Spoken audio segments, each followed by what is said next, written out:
Meus amigos, meus irmãos, que a paz do Senhor Jesus esteja neste ambiente e que a espiritualidade amiga possa nos brindar também no sentido de que nós possamos falar coisas que possam ser entendidas pelos que aqui estão a ouvir.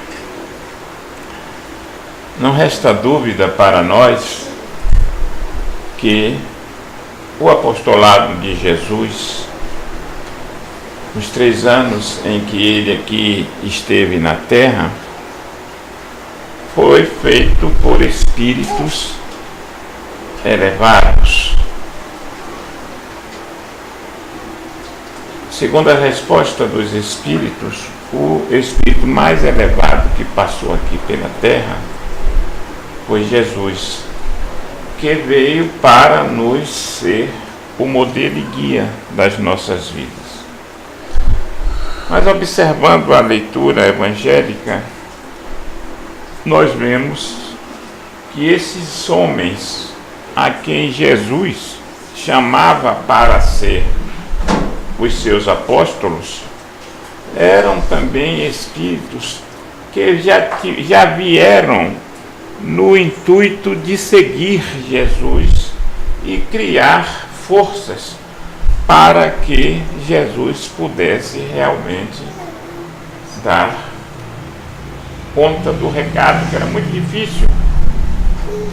Difícil hoje falar de Jesus quando todos esses ensinamentos estão à nossa disposição. Imagine Jesus falando para nós antigamente, há 2000 anos atrás. Mas a história conta que o primeiro a ser chamado por Jesus, Mateus, que era um publicano e que estava na sua mesinha a observar as suas contabilidades dos impostos, Jesus chega perto da porta e diz: Mateus, deixa o que está fazendo e vem comigo colher almas. E Mateus, sem titubear, saiu, levantou-se, abriu a portinhola, saiu sem olhar para trás. E assim sucessivamente foi com Pedro, foi com Tiago, foi com todos os apóstolos, que ele via e chamava para pescar almas, e todos abandonavam o seu trabalho, sua família, e seguiam Jesus. Então, o que acontece? A condição para que eles pudessem aceitar de uma maneira tão ferrenha o chamado daquele homem que eles não conheciam, nos faz ver que eles tinham essa missão aqui na terra para fazer com que o Evangelho de Jesus pudesse chegar até nós.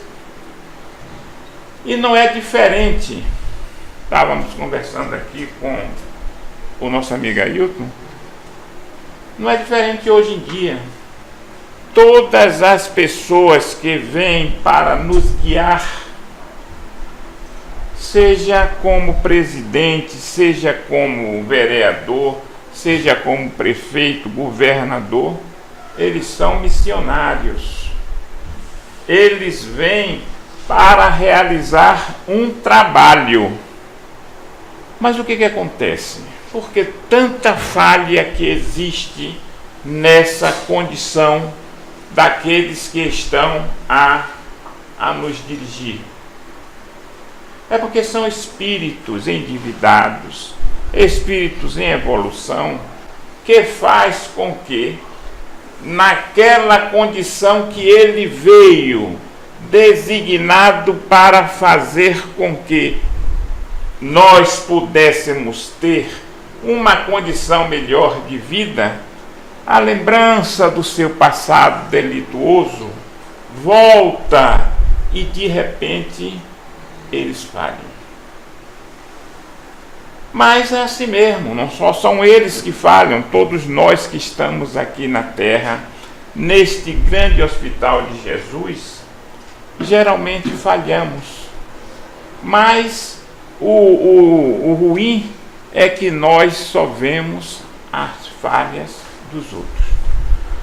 Mas, voltando ao princípio do que eu pensei em trabalhar aqui, que é a diferença que existe entre a doutrina dos espíritos e as diversas religiões. Para nós podermos observar que essa doutrina, que se formou há 160 anos, quer dizer, numa média de 2 reencarnações aqui na Terra. E a média nossa está por aí, por 80, 70 e poucos anos. Então, se ela tem 160 anos, equivale a 2 reencarnações. As religiões ortodoxas que vieram do Evangelho de Jesus, elas têm algumas 2.000 anos, outras pouco mais de 500, e assim vem criando a nossa condição de sermos dirigidos em busca dos ensinamentos de Jesus. Jesus não fundou nenhuma religião. Jesus trouxe o Evangelho, que é a lei de amor, justiça e caridade, trazendo no seu bojo o amor em si. Este amor que realmente ainda não estamos capacitados a exercer durante esse período de 2.000 anos. E essas religiões, por que não deram certo? Porque toda religião tem no seu bojo a condição de nos religar a Deus. E para nos religar a Deus, tem que ter verdades que não possam ser, digamos assim, confundidas por nós. A religião deve trazer a verdade completa para não nos deixar dúvidas, porque foi assim que Jesus trouxe o seu Evangelho. Ele tinha o cuidado sempre de falar as coisas baseadas naquilo que pudesse ser comprovado. Não nos disse tudo, todos nós sabemos também, porque a ciência não tinha condição de dar respaldo a ele naquilo que ele tinha conhecimento, mas que nós não tínhamos condições de receber essas informações. Então, partindo do Evangelho de Jesus, as religiões começaram a criar, elas foram criadas por homens, e nós sabemos que os homens têm esse problema, grande problema que atrapalha a nossa evolução. Eles querem ganhar dinheiro em tudo. E não foi diferente na religião. Então, o que aconteceu? Começou eles a colocar dentro do Evangelho de Jesus pequenas coisazinhas que serviam para criar naquele que estava seguindo aquela religião a condição de ganhar alguma coisa. Então, o que acontece? O catolicismo inventou as promessas. As promessas que seriam uma negociação com os santos no sentido de nós termos vantagem em alguma coisa. E era uma negociação meio estranha, porque não havia entre as duas partes a confiança. Nós fazíamos a promessa, mas só pagaríamos se o santo cumprisse. Se não cumprisse, não havia pagamento. Deveríamos, se nós confiássemos naqueles que nós estávamos pedindo, pagar a promessa antes e deixar que eles fizessem aquilo que estava a nosso pedido naquele momento. Mas aí cresceu-se, as condições foram cada vez mais ficando maiores. Houve o dízimo, que é quero fazer um parêntese aqui, que tudo isso que eu estou falando aqui, não estou contrário a nada, apenas fatos históricos que a gente tem que relatar no sentido de que haja uma compreensão. Então não somos contra quem cobra dízimo, não somos contra quem... nada. Cada religião tem a sua condição de sobreviver. Mas com o dízimo começou a pessoas a darem ou a comprarem aquela situação celestial. Geralmente eram na velhice que isso começava mais. Então tínhamos uma fazenda, tínhamos várias casas, então doávamos à igreja no sentido de que conseguíssemos um lugar no céu. E isso foi fazendo com que a religião fosse crescendo financeiramente muito, a ponto de ter um pequeno estado menor do que o nosso Sergipe, que é o estado mais rico do mundo, que é o Vaticano. O banco mais rico da Terra é o Banco do Vaticano. Então o que acontece? Lá para as bandas de 1500 e pouco, teve um religioso católico que não aceitou determinadas coisas que a igreja fazia. Eram as indulgências. As indulgências era aquela condição que a pessoa comprava o seu lugar no céu. Então, o Martim Lutero, que era o religioso, ele não aceitou. E a igreja, como estava sendo com opiniões contrárias de um dos seus participantes, disse que ia excomungá-lo e ia levar a um julgamento. Ele o fez, rebelou-se, saiu da igreja e fundou a Igreja Reformada, que era uma igreja que não aceitava essa condição, porque ele achava que nessa condição só os ricos alcançariam o reino dos céus. Porque como é que um pobre poderia ir comprar, porque eram muito caras essas indulgências? E então o Martim Lutero formou uma igreja, e essa igreja passou a se chamar, aqueles que estavam seguindo ela, de evangélicos ou de luteranos. Mas o que aconteceu com essa igreja também? Ela, depois que o Martim Lutero foi-se, outros vieram com as mesmas situações de erros, com as mesmas condições de quererem vantagem financeira na sua comunidade. E a partir daí, essa igreja reformada, que ela dava uma condição de ter, as pessoas pudessem sempre fundar uma igreja, essas igrejas fundadas por homens proliferaram de uma maneira intensa, a ponto de ter mais de 500 nomes de igrejas reformadas neste mundo de meu Deus. Então o que acontece? Mas elas, ao invés de seguir o Evangelho dentro daquilo que Jesus nos ensinou, também começou a colocar no seu bojo, dentro do Evangelho, algumas coisas que também Jesus não tinha dito.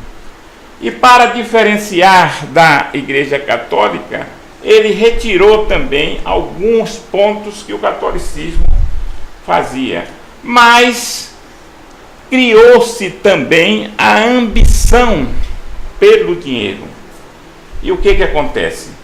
Aparece dentro dela, atualmente, as condições de a pessoa ter prosperidade, as teorias, teoria da prosperidade, em que a pessoa é pobre, pobrezinho, entra para a igreja e através de doações, através de determinadas situações que existem, ele passa a progredir materialmente aqui na Terra, desvirtuando a condição religiosa, que é de ligar o homem a Deus, mas que é uma condição primeira de fazer com que nós possamos vencer este mundo e não vencer o mundo. Há uma diferença entre vencer o mundo e vencer no mundo, porque vencer o mundo é lutar contra as nossas iniquidades, é lutar contra as nossas viciações, que é uma das coisas mais difíceis, porque todo vício que nós temos são vícios que nós gostamos de fazer. Quando nós gostamos de fazer e temos que lutar para fazer com que eles desapareçam de nossa vida, fica uma coisa muito difícil. E aí, o que acontece? Jesus, que sabia que tudo isso ia acontecer, ele nos prometeu um Consolador. Mas prometeu quando ainda estava aqui conosco. E ele sabia que as religiões, muito embora desvirtuasse o seu evangelho, elas seriam necessárias para que os homens pudessem ir ganhando algum conhecimento, mesmo que fosse primário. E alguns mais avançavam mais um pouco, chegando ao fundamental, mas não chegavam ao universitário. E nesses 2000 anos, o Evangelho de Jesus ficou nessa condição das religiões ortodoxas falarem de Jesus, mas não dizerem a verdade completa. E o que acontece? Todos nós que vivenciamos lá com Jesus há 2000 anos e começamos a participar do seu evangelho, nós fomos evoluindo, porque a cada reencarnação que nós voltamos, nós vamos desenvolvendo a nossa inteligência. E a ciência também vai criando as condições para nós começarmos a duvidar de algumas coisas. E essas dúvidas, o que seriam? Primeira grande dúvida, que a religião tem obrigação de nos informar corretamente, para não nos deixar dúvidas, é a justiça de Deus. Todas as religiões, elas comungam desse princípio, que Deus é justo. E todos nós sabemos, sejamos católicos, sejamos evangélicos, sejamos espíritas, sejamos da Umbanda, do Candomblé, todos nós temos esse princípio de que Deus é justo. Mas para que nós saibamos que Deus é justo, temos que nos provar que Ele é justo. Então partimos do princípio de que somos todos filhos do mesmo Deus. Quer dizer, todos nós somos irmãos, filhos de um só Pai. Mas se aqui na terra, nós que somos pais de alguns filhos,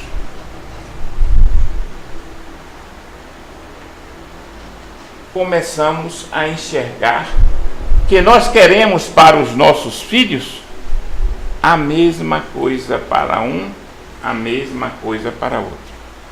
Queremos os melhores amigos, queremos as melhores escolas, queremos, se puder, colocar num clube.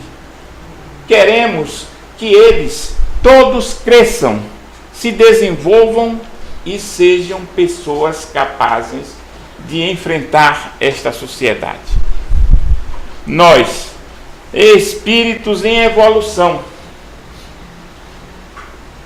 aí olhamos para Deus e na família da terra a gente vê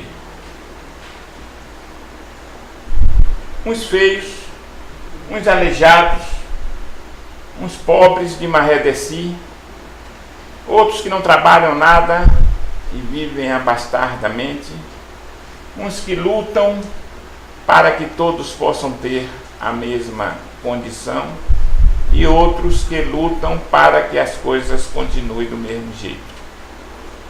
Partindo do princípio de que um é feio, outro é bonito, outro é aleijado, outro é perfeito. Onde é que está a justiça de Deus? Aí, quando éramos pequenos, nos diziam que foi porque uns são filhos de Caim e outros são filhos de Abel. Quer dizer, uns eram filhos do amor e outros filhos do criminoso. E aí passamos a ter essas diferenciações. Como nós temos essa condição de jogarmos sempre os nossos problemas, a sua origem, para os outros, aí dizemos que foi Deus quem assim o quis, trazendo para nós a condição de que Ele não é justo. Por quê? Ele escolhe um em detrimento de outros. Passa a ter uma característica de injustiça. Mas nós sabemos que Deus é justo. Então prove que Deus é justo. Como é que podemos provar? Nesses 2000 anos, houve uma rainha que não queria voltar como camponesa, como doméstica. E através de um pedido seu ao seu amado rei, que pelo visto era perdidamente apaixonado por ela, ela pediu que retirasse dos cânones religiosos a palavra reencarnação. E ao retirar isso, ela retirou também a justiça de Deus.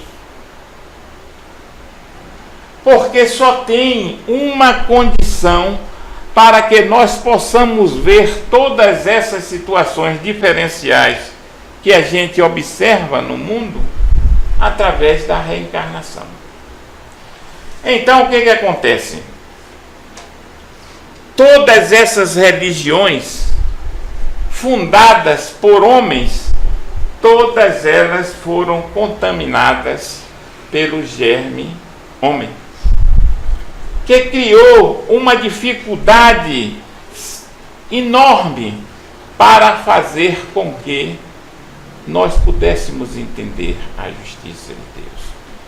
E a reencarnação, dentro do Evangelho de Jesus, a gente vê em várias partes das conversações que Jesus tinha. A mais comum é a conversa que ele teve com Nicodemos. Todos nós conhecemos.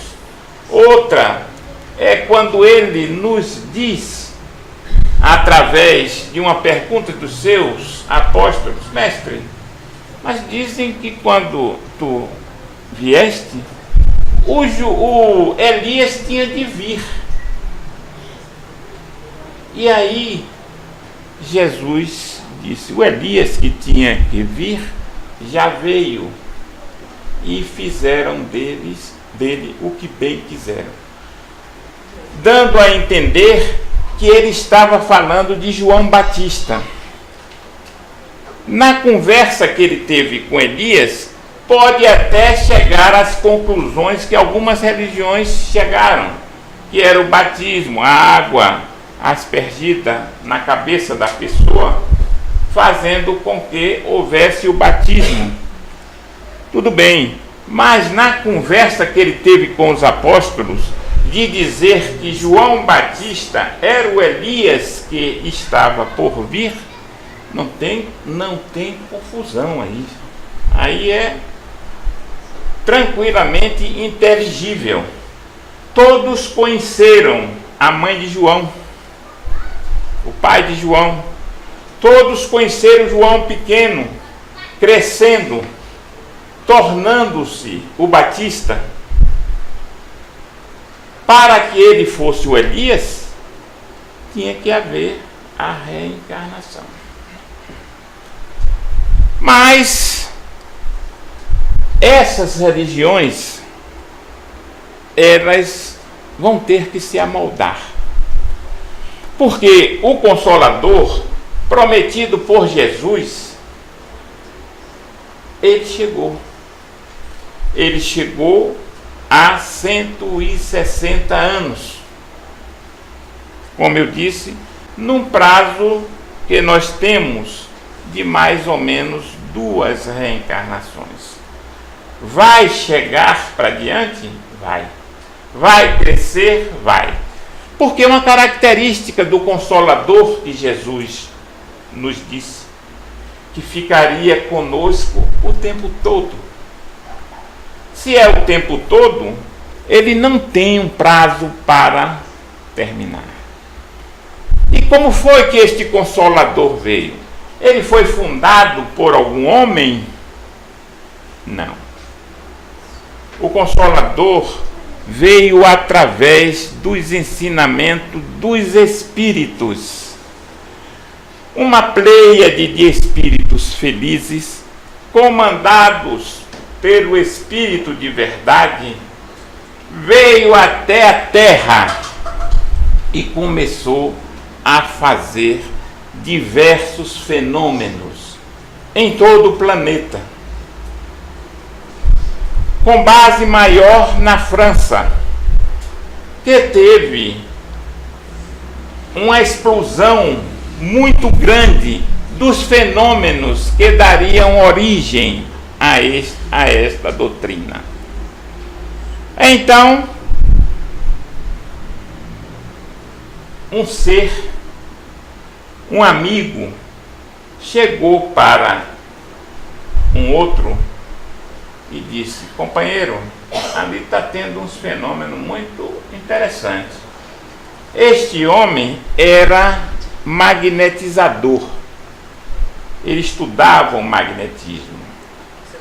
Ele era um professor, inclusive fazendo livros de matemática, inclusive sendo discípulo de Pestalozzi, um célebre professor evangélico, e ele tinha a situação de observador. E ao observar aquela conversa que o seu amigo trouxe até ele, ele disse: mas isso, o que é que está acontecendo lá? Ele disse: é que as mesas estão girando, é que as mesas estão subindo até o teto. Ele disse: bom, mas isso é perfeitamente concebível pela situação do magnetismo. Através da magnetização de um corpo inerte, nós podemos criar a condição de ele fazer tudo isso, girar a mesa, botar a mesa lá no teto. E ali, na mesa girante, e que respondia através de pancadas, que uma inteligência estava ali dominando a situação. E através de pessoas que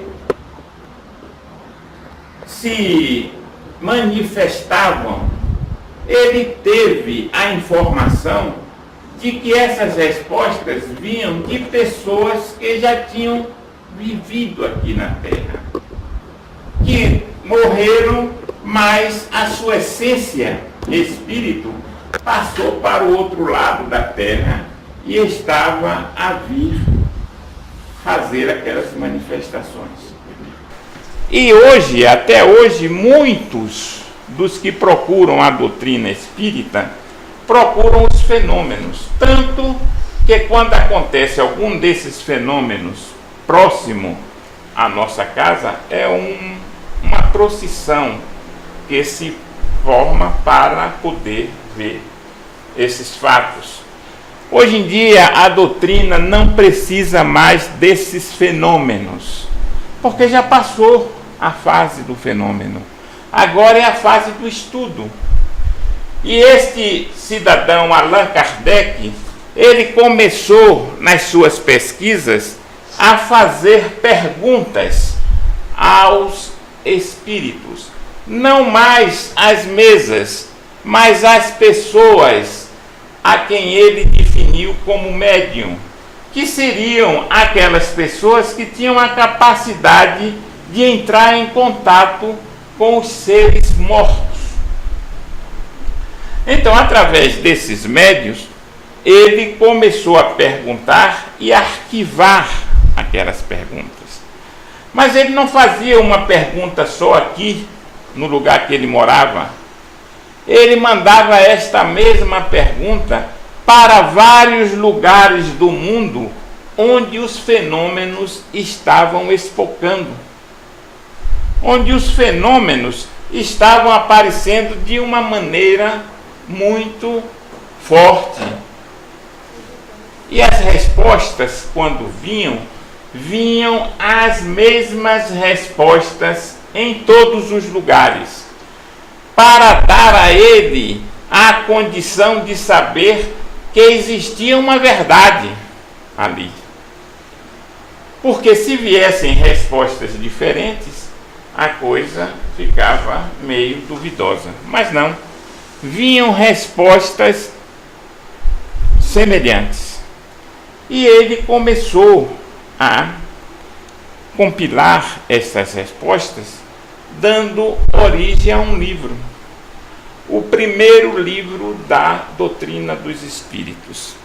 Mas este livro ficou muito tempo guardado, porque os espíritos disseram a ele que não publicasse por enquanto, guardasse um tempo para que eles pudessem dizer quando isso teria que ser feito.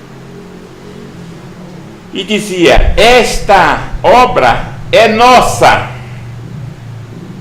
não é de você, é nossa, diferenciando a doutrina dos espíritos das religiões ortodoxas.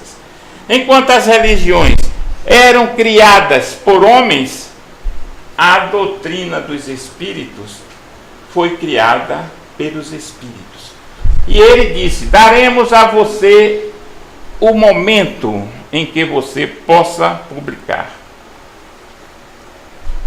Então, esta doutrina, baseada em 3 pilares, que é ciência, que é filosofia e que é religião.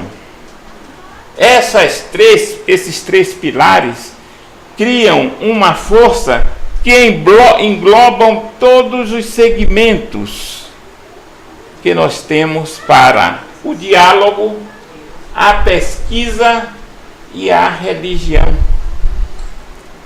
E Kardec, mesmo querendo publicar ele temeu em fazer uma nova, a apresentar o Espiritismo como uma religião. Por quê? Porque as religiões, naquela época, estavam em declínio.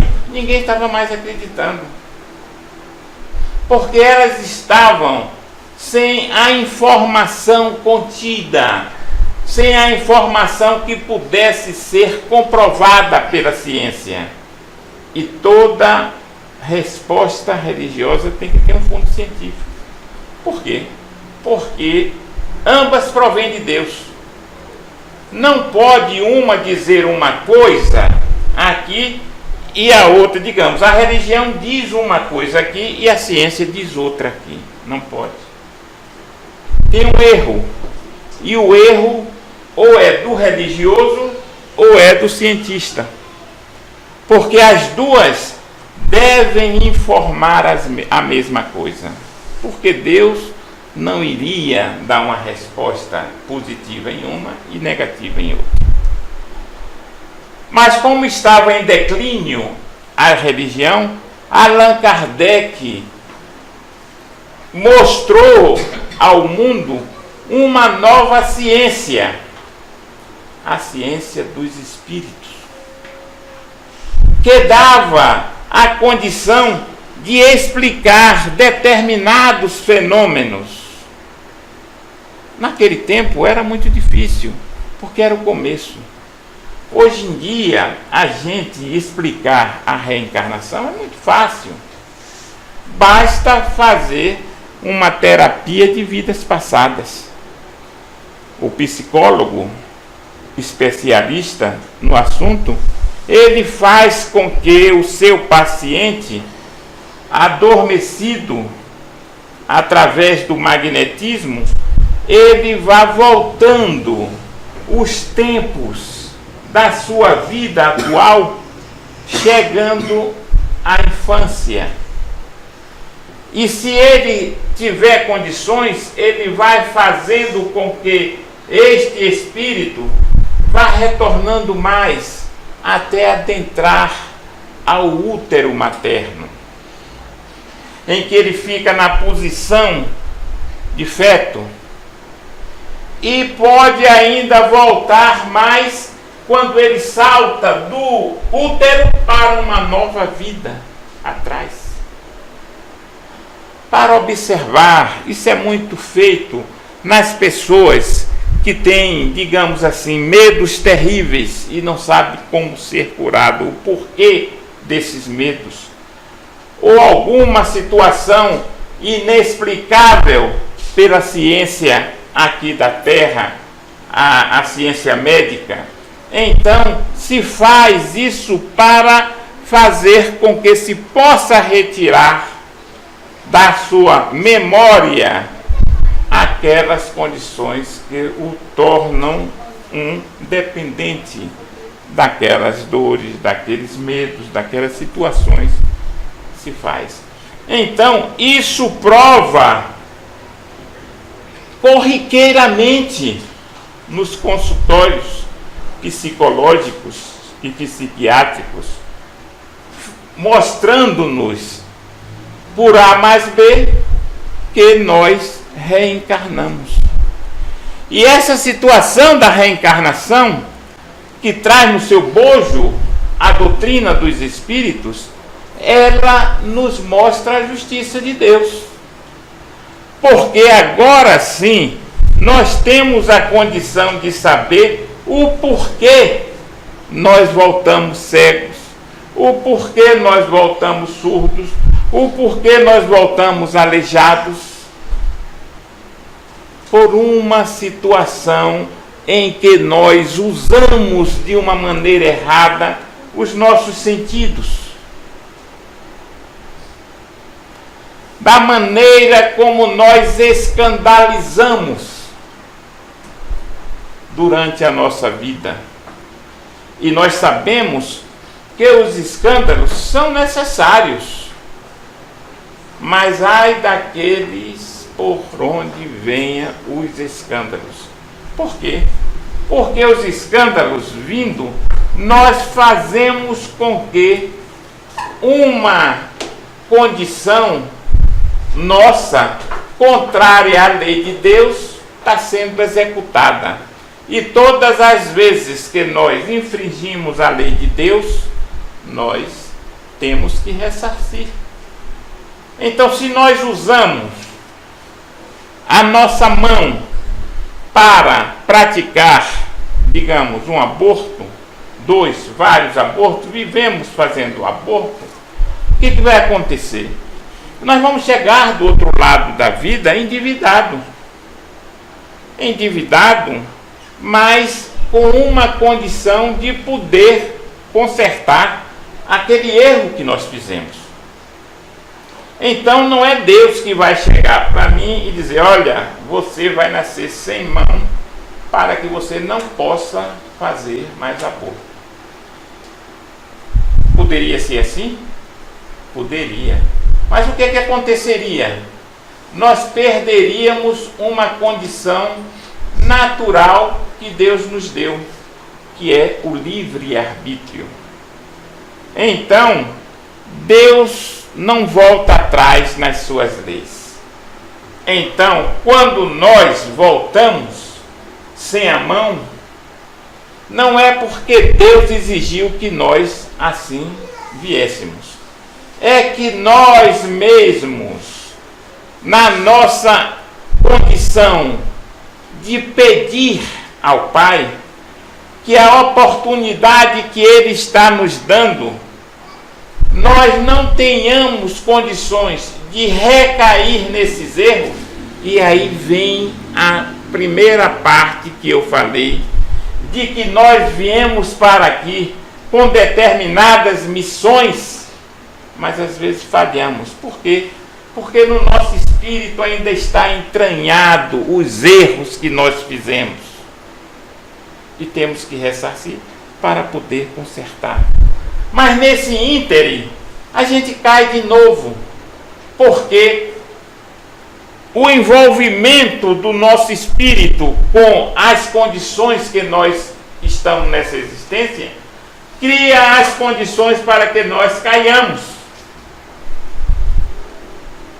Vai chegar o tempo em que nós, quando vermos um companheiro aqui de luta na terra falhar, ao invés de nós ficarmos lhes dizendo impropérios, estaremos rezando para que ele possa se consertar, ainda enquanto está a caminho.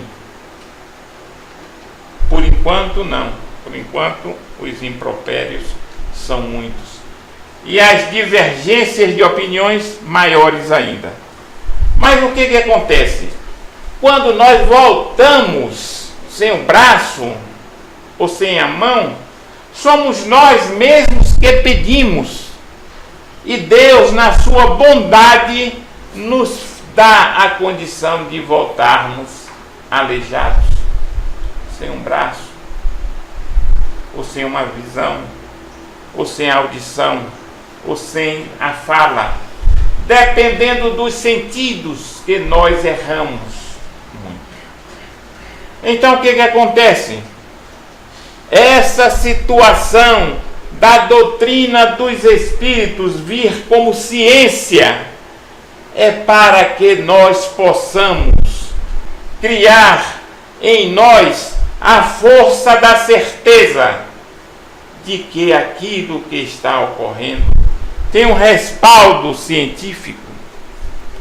E as perguntas que nós fazemos, de onde vemos, para onde vamos, por que aqui estamos agora sofrendo nesse Nordeste sem chuva, perdendo safra todo ano, e vermos o Sul maravilha com todas aquelas situações. Não é à toa. São pedidos que o espírito endividado pede àquele que é dono de tudo. E este dono de tudo, que nós conhecemos como Deus, nos dá a condição oportuna para que nós possamos nos consertar dos erros que nós fizemos. Então, agradeçamos a Deus às vezes em que a dor bate na nossa porta. É difícil a gente raciocinar desse jeito, mas toda vez que nós estamos com a dor ao nosso lado, nós estamos ressarcindo algo que nós fizemos de errado. E se nós não quisermos que a próxima reencarnação venha de um modo hostil para nós, façamos a nossa reforma íntima hoje, no sentido de que nós, na próxima oportunidade que Deus nos dê, tenhamos uma vida melhor. Que nós possamos ser as crianças índigos ou as crianças blues, no sentido de exemplificar com os nossos atos, com a nossa coerência,